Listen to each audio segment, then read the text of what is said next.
আলেম হয়েছেন, সময় চলে গিয়েছে 12 বছর।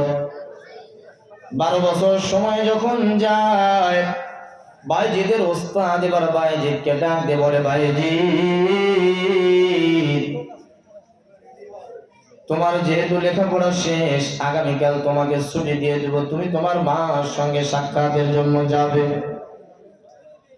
হযরত বাইজিদ বুস্তামি রাহমাতুল্লাহি আলাইহি মনের দিক থেকে খুব খুশি।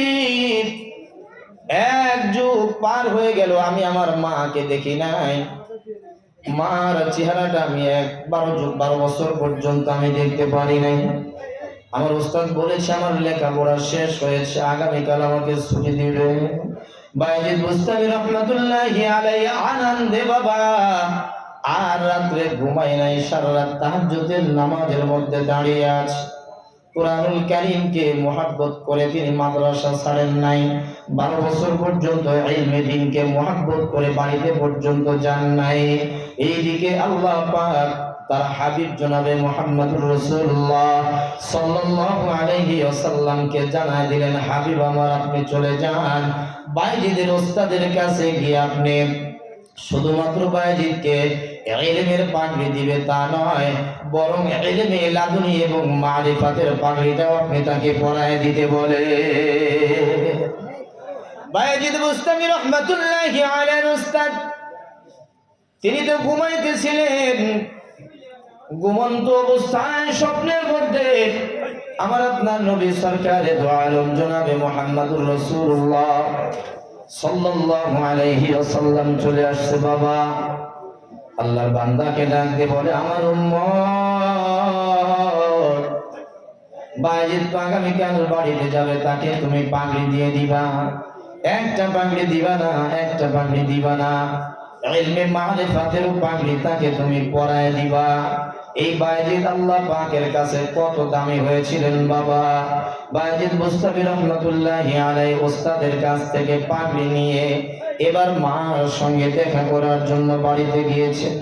বাড়িতে গিয়ে দেখে মা অসুস্থ অবস্থায় বিছানায় পড়ে আছে। এত অসুস্থ, বিছানা থেকে নিজেই উঠে দাঁড়াবে এমন শরীরে শক্তি পর্যন্ত নাই। বাইজিদ মাকে ডাক দিয়ে বলে, মা, আমি তোমার বাইজিদ। বাবা তুমি কি আলেম হয়েছো? হ্যাঁ মা, আমি আলেম হয়েছি, আমাকে ওস্তাদে পাগড়ি পরায় দিয়েছে। বাইজিদ বুস্তামি রাহমাতুল্লাহি আলাইহির চেহারার দিকে তাকাইছেন মা। চেহারার দিকে তাকাইয়া বাইজিদকে বলে, বাইজিদ আমার জন্য একটু পানি নিয়ে আসো। ওই যে আপনারা পানির গ্লাসের কথা শুনেছেন, ঘটনা পড়েছেন, এক বোতল পানি নিয়ে এসে দেওয়া হলো বাবা। বাইজিদ বুস্তামি রাহমাতুল্লাহি আলাইহির মা এই এক বোতল পানি দিয়ে ওযু করে নামাজের মধ্যে দাঁড়াইয়া বাইজিদের জন্য দোয়া করলেন, আল্লাহ আমি আমার বাইজিদকে আলেম হিসাবে দেখতে পেয়েছি, তুমি কবুল করেছো। আল্লাহ এখন আমার আর মনের মধ্যে কোনো দুঃখ নাই, আমি আর দুনিয়ায় থাকতে চাই না, তোমার প্রেমে হাবুডুবু খাই। আল্লাহ তুমি আমাকে দুনিয়া থেকে টান দিয়ে নিয়ে যাও। আমি যদি এখন দুনিয়ায় জীবিত থাকি তাহলে আমার বাইজিদ আর ইলমের খেদমত করতে পারবে না, ইলমের খেদমত করতে পারবে না। এই জন্য আমি, আল্লাহ তুমি দোয়াকে কবুল করো, দুনিয়া থেকে আমাকে জানতে নিয়ে যাও, যাতে করে আমার বাইজিদ ইলমের খেদমত করতে পারে, মাদ্রাসায় আবার চলে যায়। বাইজিদের মার দোয়াটা এমন ভাবে আল্লাহ পাক কবুল করেছিলেন বাবা, এমন ভাবে কবুল করেছেন।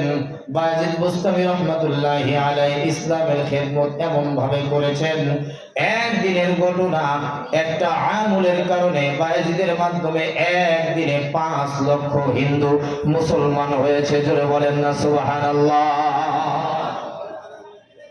সময় যদি হয় এটা আমি বলবো ইনশাআল্লাহ। আমি বলতেছিলাম কোরআনকে মুহাব্বত করার কারণে আল্লাহ পাক তার গোলামকে মাফ করে জান্নাতি বানায় দিয়েছেন। আমি সময় এটা পাবো কিনা